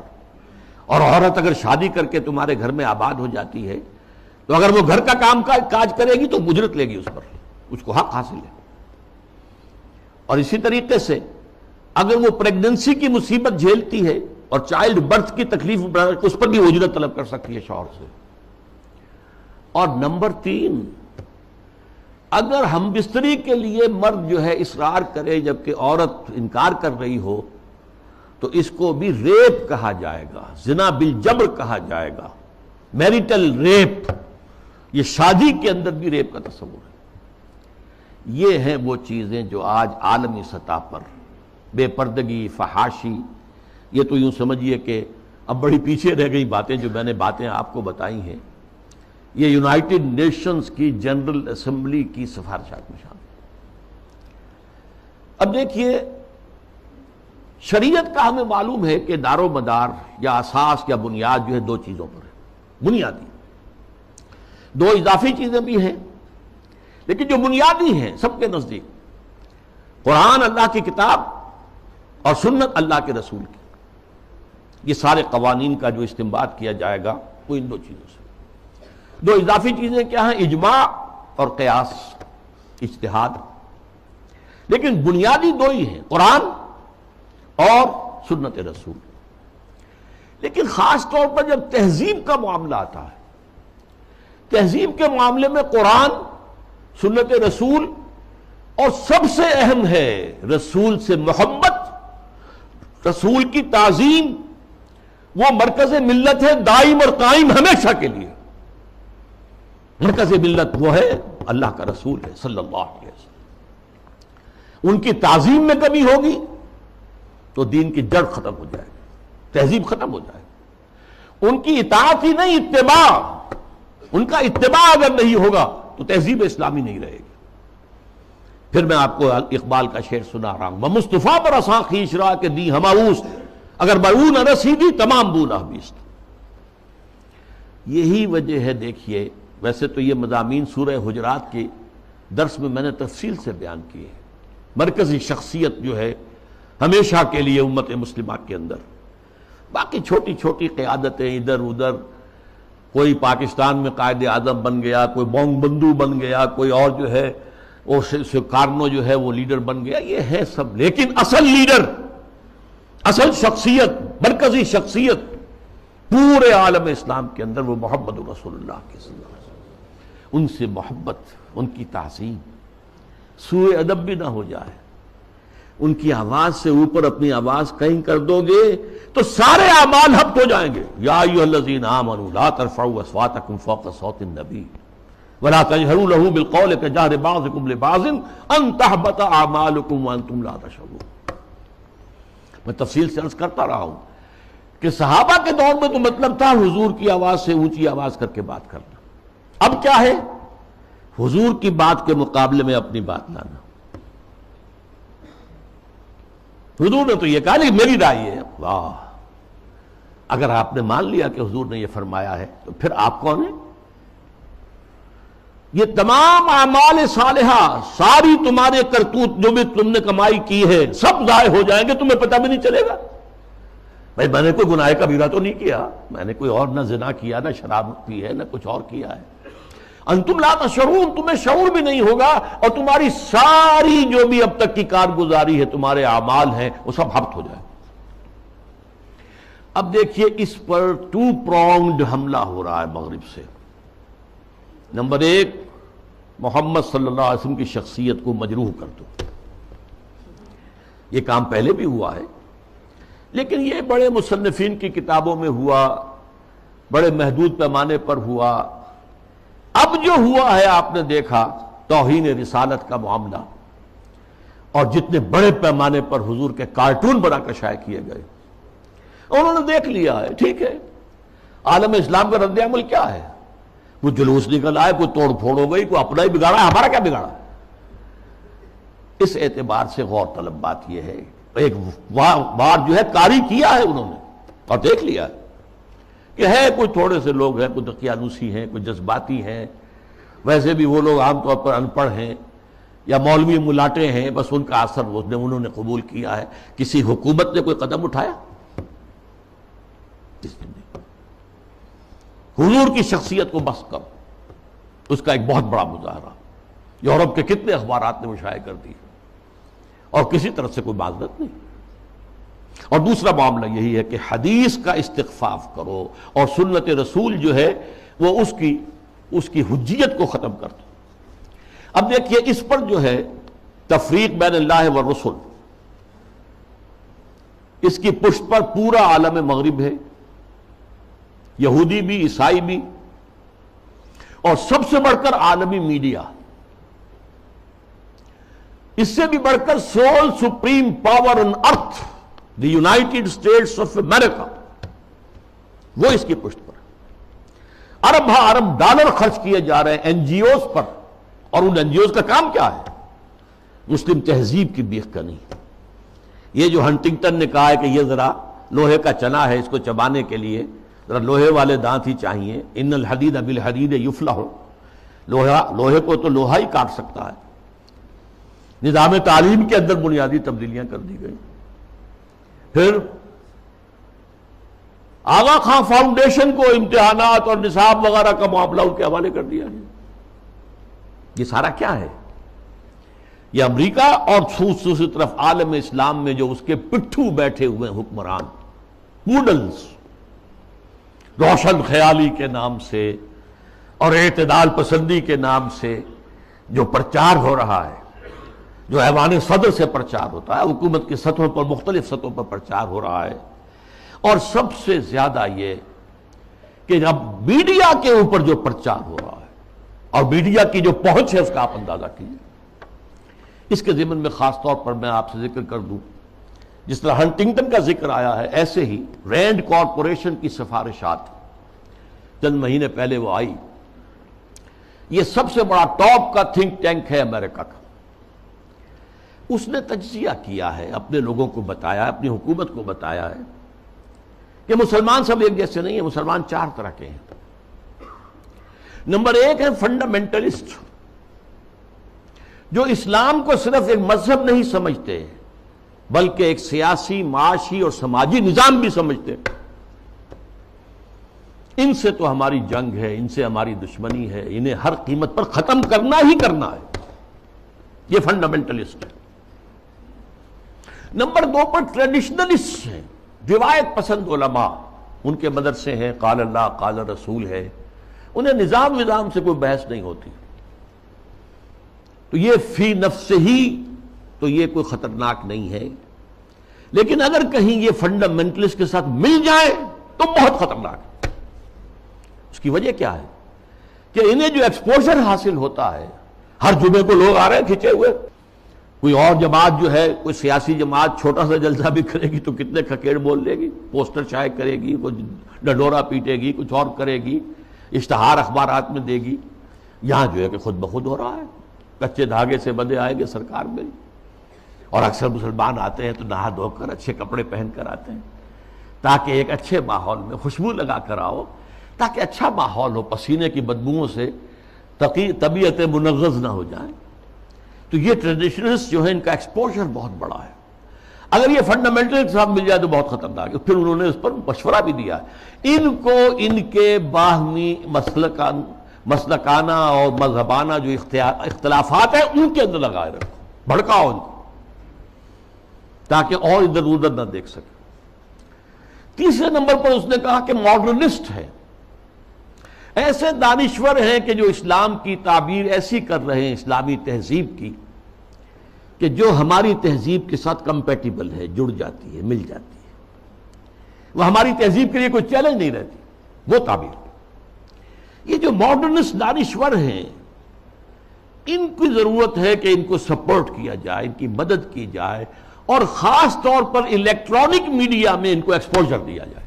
یہ نوٹ کیجئے، یہ ساری چیزیں جو ہو رہی ہیں، ڈانڈے کہاں مل رہے ہیں، کہاں سے آ رہی ہیں ہدایات، کس کی طرف سے پالیسی لائنز جو ہے فکس کی گئی ہیں، میڈیا پر ان کو ایکسپوجر دیا جائے، اس لیے کہ ظاہر بات ہے مسجد میں تو کوئی ان کی بات سنے گا نہیں، کون کھڑا ہونے دے گا ان کو ممبر پر، لہذا ان کے لیے ذریعہ جو ہے اس سے کہیں زیادہ وسیع اب ذریعہ ہمارے پاس میڈیا کا ہے، اس پر ایکسپوجر دو۔ چوتھے انہوں نے کہا کہ مسلمانوں میں بھی بڑی تعداد ہے جو خالص سیکولر ہو چکے ہیں، وہ تو ہمارے ہیں ہی ہیں، وہ سمجھتے ہیں کہ یہ نماز روزہ ہے تو بس انفرادی مسئلہ ہے، کوئی کرے نہ کرے، لیکن یہ ہے کہ اس کا ریاست سے، حکومت سے، قانون سے، تہذیب سے، تمدن سے کوئی راستہ نہیں۔ تو یہ چار کیٹیگریز میں سے یہ 2+2 ہو گئے، ماڈرنسٹ اور سیکولرسٹ تو ہمارے ساتھی ہیں، اور یہ فنڈامنٹلسٹ اور ٹریڈیشنلسٹ، انہیں ٹیکل کرنا پڑے گا، سب سے بڑھ کر فنڈامنٹلسٹ کو جو اسلام کو ایک نظام سمجھتے ہیں، سیاسی، معاشی، معاشرتی نظام، اور اس کے بعد یہ کہ یہ جو ٹریڈیشنلسٹ ہیں جن کا کہ اثر و رسوخ عوام کے اندر ہے، تو ان کو جو ہے اپنے باہمی اختلافات میں الجھائے رکھا جائے۔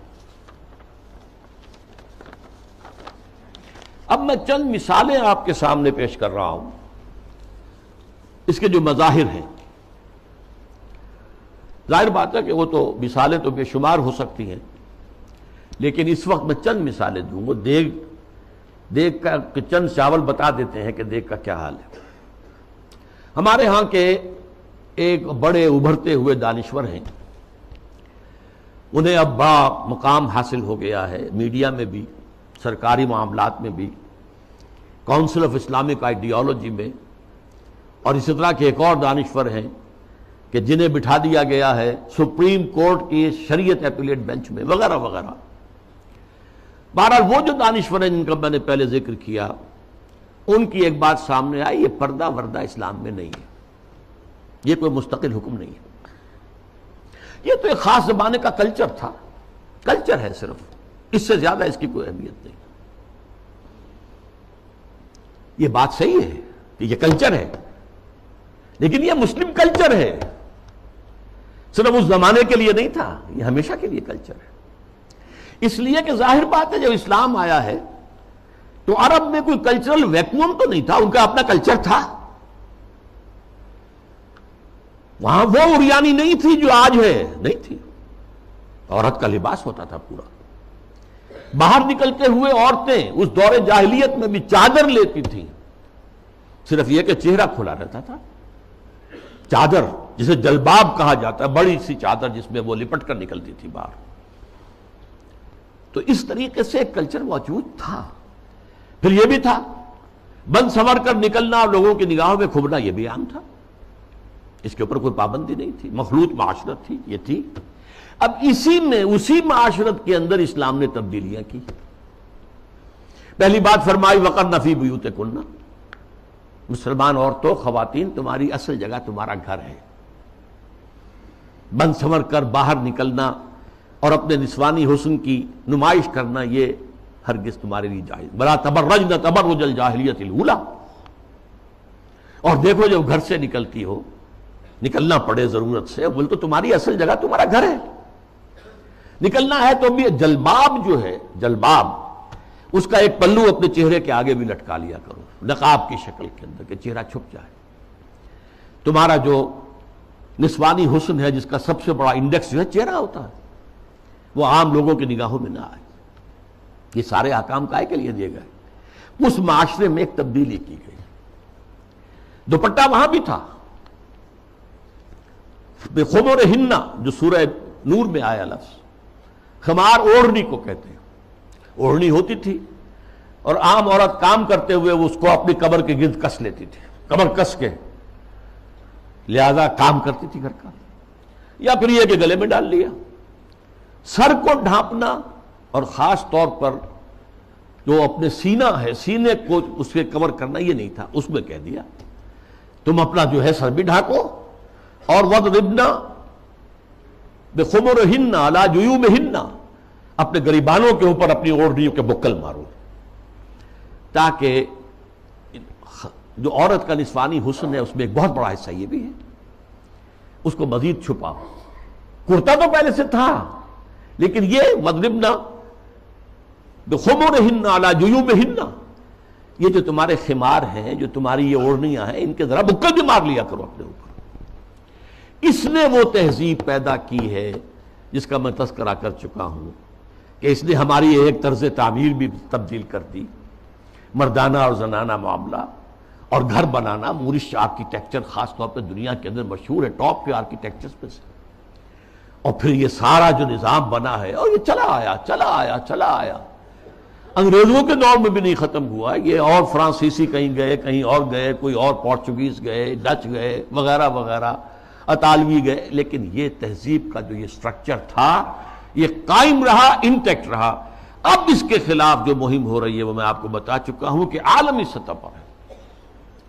جیسے یہ پردے کے معاملے میں، یہ پردہ جو کہ میں نے ایک بڑی مفصل تقریر کی تھی، پردے 4 ہیں، ایک نہیں 4۔ پہلا پردہ جو ایک پورے کرٹن کی طرح گویا کہ ہمارے پورے معاشرے کے اندر تنا ہوا ہے، وہ سیگریگیشن آف سیکسز، عورتوں اور مردوں کو علیحدہ کرو، مخلوط معاشرت نہ ہو۔ دعوت ولیمہ ہو رہی ہے تو ایک طرف عورتیں ہیں، دوسری طرف مرد ہیں، مخلوط نہیں۔ لیکن اب مخلوط بھی ہوتی، وہ تو جدید تہذیب جو ہے جیسے جیسے پھیل رہی ہے، اور کمال یہ کرتے ہیں کہ دولہا اور دلہن کو سجی سجائی دلہن کو لا کر جو ہے وہ وہاں پر اسٹیج پر بٹھا دیتے ہیں۔ بڑھ رہا ہے کینسر جو ہے وہ آگے سے آگے بڑھ رہا ہے۔ پہلا پردہ سیگریگیشن، ٹھیک ہے، کوئی کام کرنے کی پابندیاں نہیں ہے، تعلیم حاصل کرنے پر پابندی نہیں ہے، لیکن یہ کہ سیگریگیشن کے ساتھ ہوگا جو بھی معاملہ ہوگا۔ میں تفصیل سے کر چکا ہوں، میری تقریر کے ویڈیو بھی ہیں، آڈیو بھی ہیں وغیرہ وغیرہ، اور شاید وہ کہیں مضمون کی شکل میں میثاق میں چھپ بھی چکی ہو۔ اگلا پردہ کیا ہے کہ عورت گھر سے نکلے تو یا جلباب کے اندر لپٹی ہوئی ہو، اور یا یہ ہے کہ پھر اسی کی ایک شکل بن گئی، وہ لپٹی ہوئی بھی ہو، اپنے چہرے کے اوپر ایک اس کا حصہ پلو لٹکا بھی لے، اسی کی شکل بعد میں برقعے کی شکل میں آ گئی، آسانی ہو گئی۔ جلباب میں ہے تو آپ کا ایک ہاتھ جو ہے عورت کا وہ چادر کو سنبھالنے پر لگے گا، صرف ایک ہاتھ فری ہوگا۔ اگر آپ نے برقع اوڑھ لیا ہے اور نقاب بھی ڈالا ہوا ہے، دونوں ہاتھ فری ہیں۔ ڈاکٹر کے ہاں جانا ہے، بچے کو لے کر دکھانا ہے، بچے کو گود میں لیا اور ایک ہاتھ میں بوتل لے رکھی ہے دوا کے لیے، ورنہ یہ ہے کہ معاملہ مشکل ہو جائے گا۔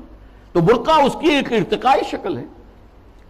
تیسرا پردہ 4 دیواری، گھر کے اندر صرف محرم داخل ہوگا، نہ محرم نہیں جائے گا، چاہے وہ آپ کا داماد ہے، لیکن داماد کی محرم صرف اس کی بیوی ہے، آپ کی ایک بیٹی ہے، دوسری بیٹیاں اس کی محرم نہیں ہے۔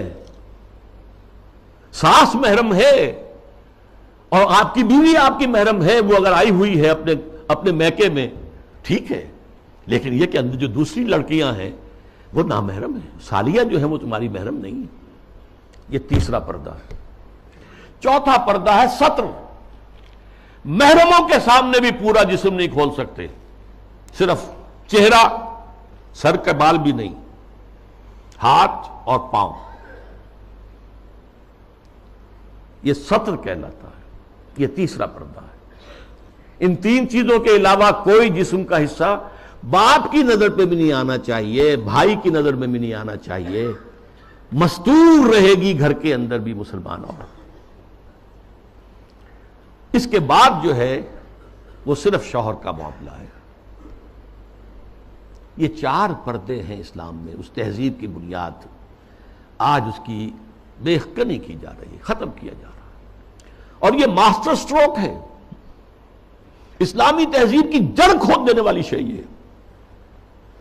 جیسے کہ میں نے عرض کیا کہ ایک کلچر تھا، اس کلچر کے اندر کچھ اضافہ کر دیا گیا۔ ایسے ایک مثال حج کی ہے، حج تو جاہلیت، دور جاہلیت میں بھی ہو رہا تھا، بس یہ تھا کہ تلبیہ میں انہوں نے شرک شامل کر دیا تھا، لبیک اللہم لبیک لبیک اللہم لبیک لبیک لا شریک لک لبیک الا شریکا تملکہ وما ملک، میں حاضر ہوں پروردگار، میں حاضر ہوں، تیرا کوئی شریک نہیں سوائے اس شریک کے کہ جس کا تو ہی مالک ہے، اس کے پاس جو اختیارات ہیں وہ بھی تیرے ہی اختیار میں ہیں۔ یعنی وہ جو عیسائیوں کی تثلیث ہے 3 میں 1 1 میں 3، تو اس تلبیہ میں توحید بھی ہے اور جو ہے شرک بھی ہے، وہ ختم کر دیا گیا۔ اب تلبیہ کیا ہے؟ لبیک اللہم لبیک لبیک لا شریک لک لبیک ان الحمد والنعمت لک والملک لا شریک لک، بس یہی اصلاح کی گئی نا۔ تلبیہ پہلے بھی تھا، اب بھی طواف حرم کا پہلے بھی تھا، اب بھی ہے بیت اللہ۔ آپ جانا ہے منا میں ٹھہرنا ہے، اور پھر اس کے بعد جو ہے وہ جانا ہے عرفہ، میدان عرفات میں۔ اس میں کیا غلطی ہو گئی تھی کہ قریش کہتے تھے کہ ہم تو حرم کے متولی، ہم حدود حرم سے باہر نہیں جا سکتے، وہ صرف منا میں ٹھہرتے، اس کو روک دیا گیا۔ ثم افیضوا من حیث افاض الناس، جاؤ تم بھی وہیں پر، تمہارا کوئی خاص مقام نہیں۔ عرفہ جو ہے الحج علی عرفہ، حج تو نام ہی عرفہ کا ہے، وقوف عرفہ جو ہے اس کا رکن اعظم ہے۔ باقی تمام مناسک میں سے جو بھی چھوٹ جائے گا اس کا کوئی نہ کوئی جو ہے آپ اس کا ازالہ کر سکیں گے، لیکن اگر عرفہ رہ گیا، وقوف عرفہ نہیں ہوا تو حج نہیں ہوا۔ تیسرے یہ کہ وہ جب منا میں بیٹھتے تھے، قیام کرتے تھے 2 یا 3 دن، اس میں اپنے آباء و اجداد کے قصے، ان کی حمد، ان کی ثنا، ان کے بیان، اب کہہ دیا گیا نہیں، فاذکروا اللہ تعالیٰ کا ذکر کرو، فاذکروا اللہ کا ذکرکم آباءکم، جیسے تم اپنے آباء و اجداد کا تذکرہ کرتے تھے، اس کو چھوڑو، دفع کرو، اب اللہ کا ذکر کرو، قیام عرفہ کے اندر اللہ کا ذکر کرو۔ تو دیکھیے وہ چیز جو موجود تھی اسی میں اضافے کے ساتھ، کمی کے ساتھ حج کے مناسک بنا دیے۔ تو اس اصول کو اگر سمجھ لیا جائے تو وہ بات کہ یہ کہ کلچر ہے، یہ ٹھیک ہے، حقیقت ہے، کلچر ہے، لیکن جاہلی کلچر میں کچھ چیزیں اضافہ کر کے اس کا اسلامی کلچر بنایا گیا ہے۔ یہی جو صاحب ہیں ان کا کہنا یہ بھی ہے کہ موسیقی اسلام میں حرام نہیں ہے، مزامیر کے ساتھ، سازوں کے ساتھ موسیقی جائز ہے۔ اچھا، ایک ان سے بھی بڑے دانشور ہیں، بڑی محترم شخصیت ہے ہماری قومی سطح پر، انہوں نے کہہ دیا کہ اسلام میں شراب حرام نہیں ہے، شراب پی کر نشے میں دھت ہو جانا، مدہوش ہو جانا حرام ہے۔ دلیل یہ کہ شراب کے لیے حرام کا لفظ قرآن میں کہیں آیا ہے؟ بتاؤ۔ اب بتائیے ڈھٹائی کا کیا علاج ہے؟ قرآن شراب کو رجس من عمل شیطان قرار دے رہا ہے، شیطانی عمل، ناپاک، فاجتنبوہ کا حکم دے رہا ہے، اجتناب کرو اس سے، بچو اس سے۔ فہل انتم منتہون کی دھمکی سے باز آتے ہو کہ نہیں آتے؟ وہ کہہ رہے ہیں کہ حرام کا لفظ تو نہیں آیا، تو مطلقاً شراب حرام نہیں ہے۔ وہ حملہ کیا ہے؟ احکام حرمت شراب تدریجاً آئے ہیں، اس میں کوئی شک نہیں ہے۔ قرآن میں وہ آیت بھی ہے کہ اس میں کچھ نفع کا پہلو بھی ہے، لیکن اس کا جو نقصان دہ گناہ کا پہلو ہے وہ زیادہ ہے۔ سورہ بقرہ میں یہ بات فرما دی گئی، چھوڑ دی گئی بات۔ پھر کہہ دیا گیا نماز کے قریب نہ جانا جب شراب نوشی میں نشے کی حالت میں۔ اس کے بعد آخری حکم سورہ مائدہ کے اندر آ گیا۔ پھر یہ ہے کہ اسی پر اگر قیاس کریں تو کہا جا سکتا ہے زنا حرام نہیں ہے۔ کہاں کہا گیا کہ حرم علیکم الزنا؟ کہیں کہا گیا انما حرم اللہ الزنا؟ کہیں ہے؟ قرآن مجید میں نہیں، حرام کا لفظ تو نہیں آیا۔ ولا یزنون سورہ فرقان کے آخری رکوع میں جو آیا، تو یہ تو اللہ عباد الرحمن، اللہ کے بہت اونچے بندوں کا ذکر ہے۔ یا ولا تقربوا الزنا، اس کا مفہوم تو یہ ہے کہ جہاں زنا ہو رہا ہو اس مقام کے قریب مت جاؤ، بس، مطلقاً زنا کے لیے تو نہیں۔ جیسی تعویل پرویز صاحب نے کی کہ ہاتھ کاٹنے کا مطلب کیا ہے۔ بہرحال ایک اور بات کہی جا رہی ہے اس وقت، سود کھانا حرام ہے، دینا تو حرام نہیں، کہاں قرآن میں لکھا ہوا؟ اب یہ تو سنت ہے جو بتاتی ہے، سنت نے فرمایا کہ شراب حرام ہے، نہ صرف شراب حرام ہے، کل مسکرن، جس سے بھی نشہ ہو جائے وہ حرام ہے۔ چنانچہ سلفی علماء جو ہے خاص طور پہ سعودی عرب کے، وہ تو سگریٹ نوشی کو بھی حرام کہتے ہیں، تمباکو نوشی حرام، التدخین حرام، اس لیے کہ اس سے بھی ایک نشہ سا ہوتا. باقی یہ کہ یہ اصول ہمارے سامنے آیا، ہماری تہذیب کی بنیاد بنا.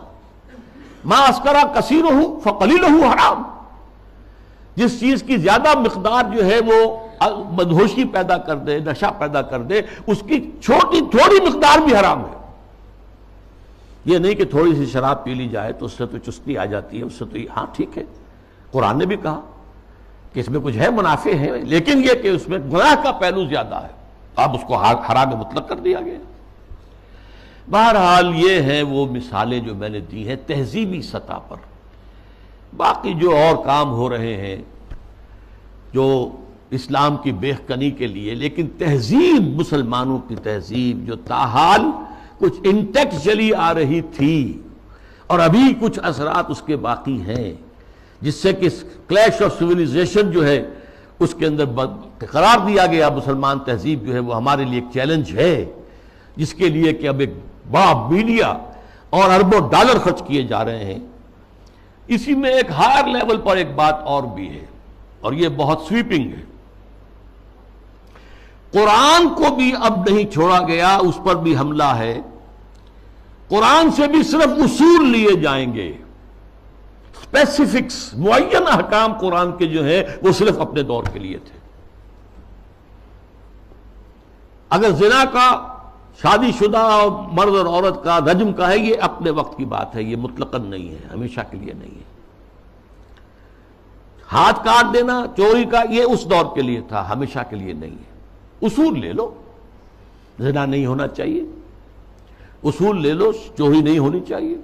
اسپیسیفکس جو ہیں خاص طور پر حدود و تعزیرات کے اندر، یہ صرف اس دور کے ماحول کے اعتبار سے تھی، یہ چیزیں لاگو نہیں ہیں. یعنی سنت تو سنت ہے، آگے قرآن کے اوپر بھی ہاتھ صاف کیا جا رہا ہے. بازی بازی بارش بابا ہم بازی. حالانکہ یہ بات نوٹ کر لیجئے کہ یہ ختم نبوت کی نفی ہے، اس لیے کہ تکمیل نبوت و رسالت جو ختم نبوت کا لازمی تقاضا ہے، اس کا مطلب تو یہ ہے کہ ہدایت آخری آ چکی اور دین کی تکمیل ہو چکی. الیوم اکملت لکم دینکم واتممت علیکم نعمتی ورضیت لکم الاسلام دینا. اگر دین ابھی عثمانی میں مکمل نہیں ہوا تھا اور قرآن جو ہے لفظ لفظ اس کا اگر لازم نہیں ہے تو ابھی نبوت ختم نہیں ہونی چاہیے تھی، پھر تو ابھی وحی کا دروازہ کھلا رہنا چاہیے تھا، جیسا کہ غلام محمد قادیانی نے کہا. اگر تو یہ چیزیں جو ہے ابھی اور تمدنی ارتقاء کے ساتھ، حالات کی تبدیلی کے ساتھ خود قرآن کے اندر بھی کوئی رد و بدل ہو سکتا ہے، تو پھر گویا کہ ہم نے ختم نبوت کی مہر توڑ دی. اسی لیے یہ ختم نبوت کا فتنہ، اس کی نفی، اس کی مہر کو توڑنا غلام احمد قادیانی اور سنت کی اس طرح کی نفی جو غلام احمد پرویز کے ہاتھوں ہوئی ہے، یہ آپس میں بہت ایک دوسرے سے قریب ہے، حاصل دونوں کا ایک ہی ہے. اب جو نتیجہ میں نکال رہا ہوں، اس گمراہی کا جادو جو ہے وہ اب سر چڑھ کر بول رہا ہے، اور ایک عظیم سیلاب کے مانند اسلام کی بچی کھچی تہذیبی اقدار کو بھی ختم کرنے پر تلا ہوا ہے. آخر میں عرض کروں گا کہ اس کا علاج کیا ہے. واقعہ یہ ہے کہ علاج آسان نہیں ہے، لیکن ہمیں اپنی نجات کے لیے، اخروی فلاح کے لیے اپنی سی محنت اور سعی اور جہد کرنی ہی کرنی ہے، پیسیولی نہیں لینا ہے. ہاں باطل کا طوفان ہے، بہت سخت ہے، ٹھیک ہے، لیکن کھڑے رہنے کی کوشش کرنا ہے، بلکہ اس کا رخ موڑنے کی کوشش کرنی ہے. اصل تو اس کا رخ موڑے گا اگر کسی وقت اللہ کرے کہ یہ پاکستان کے نصیب میں ہو کہ کسی ملک میں اگر اسلامی نظام مکمل قائم کر کے دکھا دیا جائے دنیا کو، اس کی برکات لوگوں کو بچشم سر نظر آ جائے، تب اس دجالیت کا توڑ ممکن ہوگا، اس سیلاب کا رخ موڑا جا سکتا ہے. لیکن اس اصول کو عام کرنا، خود اپنے ذہن کے اندر بٹھا لینا کہ کتاب اللہ اور سنت رسول اللہ لازم و ملزوم ہیں، ان کے درمیان متن اور شرح کا تعلق ہے. رشتہ جو ہے متن اور شرح، ایک متن ہے ایک اس کی شرح ہے، اور اس کی حتی الامکان ہر مسلمان تبلیغ کرے، اسے پھیلائے اپنے رشتہ داروں میں، اپنے قریبی لوگوں میں، اپنے عزیزوں میں، جہاں کام کرتا ہے وہاں کے جو اپنے کولیگ سے ان میں. اور دوسری اور اہم تر بات کیا ہے، ہم خود قائم رہے پورے کے پورے اسلامی اقدار پر. ہم اپنے گھروں میں اسلامی پردہ نافذ کریں، ستر و حجاب کے احکام نافذ کریں. یہ تو ہم کر سکتے ہیں. ابھی ہمارے ملک میں مصطفیٰ کمال پیدا نہیں ہوا، ٹھیک ہے، ایک شخص نے اس کو مشرف صاحب نے آئیڈیل قرار دیا، لیکن ابھی کسی نے پردہ جو ہے اس کو لازماً منسوخ نہیں کیا، جیسا کہ ترکی میں ہو گیا تھا. لیکن یہ کہ اگر ہم نے کیا ہے تو خود کیا ہے، مغربی تہذیب کو خود اپنے سینے سے لگایا. شرعی پردہ نافذ کرو اور اسلامی تہذیب کے ساتھ چمٹ جاؤ، تمسک کرو. چاہے تم اجنبی ہو جاؤ، چاہے تمہیں دقیانوسی کہا جائے، چاہے تم پر پھپتیاں کسی جائیں کہ اگلے وقتوں کے ہے یہ لوگ انہیں کچھ نہ کہو، یہ فنڈامنٹلسٹ ہیں، یہ تاریخ خیال لوگ ہیں، یہ رجعت پسند قسم کے لوگ ہیں، یہ قدامت پرست لوگ ہیں، یہ کٹھ ملا ہیں، جو چاہے کہہ دے دنیا، لیکن برداشت کرو، کھڑے ہو جاؤ. وہی حدیث، اسی پر میں اپنی بات ختم کروں گا جو میں نے سنائی تھی، بدا الاسلام غریباً وسیعود کما بدا. آج اسلام کے غربت کا سب سے بڑا دور آ چکا ہے. پہلے ریاستی اور سیاسی سطح کے اوپر آیا تھا، پھر معاشی سطح کے اوپر آیا، پھر اب جو ہے تہذیبی سطح پر، سماجی سطح پر، آئینی قوانین پر، ستر و حجاب کے احکام پر، عصمت و عفت کی اقدار پر، شرم و حیا کے اقدار پر یہ جو حملہ ہے، یہ غرب بدا الاسلام غریباً وسیعود کما بدا، یہ اپنی انتہا کو پہنچ گیا. فطوبی للغرباء، تو ان لوگوں کے لیے تہنیت ہے، مبارکباد ہے جو اسلام کی اس غربت اور اجنبیت کے دور میں خود غریب بن جائیں، اجنبی بن جائیں، تانے سنیں لیکن کھڑے رہیں، اسلام کو اور اسلامی اقدار کو سینے سے لگائے رکھیں، چمٹے رہیں. وہ لوگ ہیں جن کے لیے مبارکباد ہے، تہنیت ہے، بشارتیں ہیں. اللہ تعالیٰ مجھے اور آپ کو اس معیار پر پورا اترنے کی توفیق عطا فرمائے. الحمدللہ الذی ہدانا لہذا وما کنا لنہتدی لولا ان ہدانا اللہ. جو بھی اللہ نے ہمیں ہدایت اپنی کتاب اور اپنے رسول کی سنت کے ذریعے سے عطا کی ہے، اس پر قلب کی گہرائیوں سے شکریہ ادا کیجئے. الحمدللہ الذی ہدانا لہذا وما کنا لنہتدی لولا ان ہدانا اللہ. ربنا لا تزغ قلوبنا بعد اذ ہدیتنا وہب لنا من لدنک رحمہ. اے اللہ تو نے ہدایت جو عطا فرمائی تھی امت مسلمہ کو، اب اس کے بعد اس کے دل کج نہ ہونے دے. اے اللہ اپنی حفاظت میں رکھ امت کو. اب اس کی بچی کچی اقدار کے خلاف بھی جو سیلاب آ رہا ہے، اے اللہ ہمیں توفیق دے کہ اس کے مقابلے کے اندر کھڑے ہو جائیں. ربنا لا تزغ قلوبنا بعد اذ ہدیتنا وہب لنا من لدنک رحمہ انک انت الوہاب. اللہم اغفر لنا ولآبائنا ولأمہاتنا ولجمیع المؤمنین والمؤمنات والمسلمین والمسلمات الاحیاء منہم والاموات انک سمیع مجیب الدعوات. اللہم اشف مرضانا، اللہم اشف مرضانا، اللہم اشف مرضانا. اللہم حبب الینا الایمان وزینہ فی قلوبنا وکرہ الینا الکفر والفسوق والعصیان. وصلی اللہ تعالی علی خیر خلقہ محمد وبارک وسلم تسلیما کثیرا کثیرا.